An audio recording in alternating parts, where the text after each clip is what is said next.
Աչքերս դեպի լեռները բարձրացրի,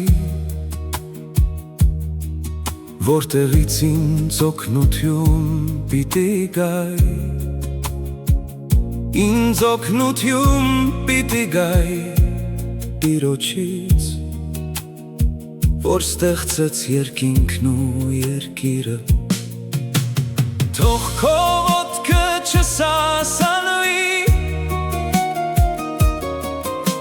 և քո պահապանը թող չննջի, ինչպես չի ննջում էրքուն չի մտնում պահապան Իսրայելի։ Տերը քեզ կպահպանի, Տերը քեզ գնդունի իր աջ ձեռքով, ցերեկն արեգակը քեզ չի վնասի, ոչ էլ լուսինը գիշեր ժամանակ։ Տերը քեզ կպահպանի ամեն չարիքից, Տերը կպահպանի քեզ, Տերը կհսկի քո մուտքն ու վերքը, այսուհետև մինչև Ավիտան։